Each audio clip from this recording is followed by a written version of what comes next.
আওয়ামী লীগ ঘুরে দাঁড়াবে, অংশ নেবে জাতীয় নির্বাচনেও, হানিফের কঠোর বার্তা। বর্তমান প্রেক্ষাপটে আওয়ামী লীগ কিছুটা বিব্রতকর অবস্থায় রয়েছে বলে উল্লেখ করেছেন দলটির যুগ্ম সাধারণ সম্পাদক মাহবুবুল আলম হানিফ।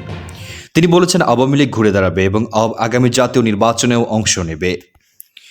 আজ বৃহস্পতিবার সন্ধ্যায় হোয়াটসঅ্যাপে মাহবুবুল আলম হানিফের পক্ষে তারিকুল ইসলাম টুটুল এই বার্তাটি গণমাধ্যম কর্মীদের কাছে পাঠান।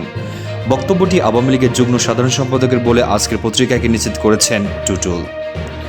বার্তায় হানিফ বলেন, এটাও মাথা রাখতে হবে যে 1975 সালে জাতির পিতাকে সপরিবারে হত্যার মধ্য দিয়ে যখন আওয়ামী লীগকে নিষিদ্ধ করার ষড়যন্ত্র করা হয়েছিল, তখন এরকম একটা ধাক্কা এসেছিল।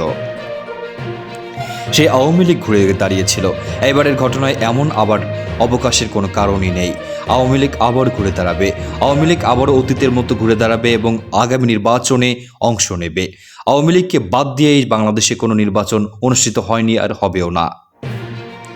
আওয়ামী লীগ ছাড়াও আগামী জাতীয় নির্বাচন গ্রহণযোগ্য হবে। নির্বাচন ব্যবস্থা সংস্কার কমিশনের প্রধান বদিউল আলম মজুমদারের এমন বক্তব্যের সমালোচনা করেন মাহবুবুল আলম হানিফ।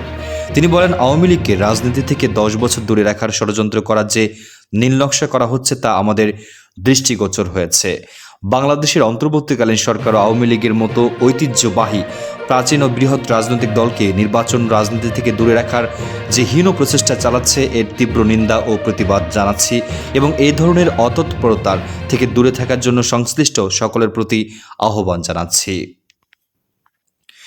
বদিউল আলম মজুমদার একেবারে অগ্রহণযোগ্য কথা বলেছেন দাবি করে হানিফ বলেন, উনি একদিকে গণতন্ত্রের কথা বলছেন, আবার আওয়ামী লীগের মতো ঐতিহ্যবাহী বৃহৎ শক্তিশালী রাজনৈতিক দল, যে দলের নেতৃত্বে দেশ স্বাধীন হয়েছে, দেশের সমস্ত উন্নয়ন অগ্রযাত্রা মর্যাদা যে দলের হাত ধরে, সে দলকে নির্বাচনের বাইরে রেখে নির্বাচনের কথা বলছেন, যেটা একেবারেই অগ্রহণযোগ্য এবং অযৌক্তিক। তিনি বলেন, আওয়ামী লীগকে বাইরে রেখে বাংলাদেশের কোনো নির্বাচন অতীতে কখনো হয়নি, ভবিষ্যতে হওয়ার সম্ভাবনা নেই। আইয়ুব খানের শাসনামল থেকে শুরু করে প্রতিটি নির্বাচনে আওয়ামী লীগ অংশ নিয়ে জনগণের প্রতিনিধিত্ব করেছে। আওয়ামী লীগ এই দেশের মাটি ও মানুষের দল।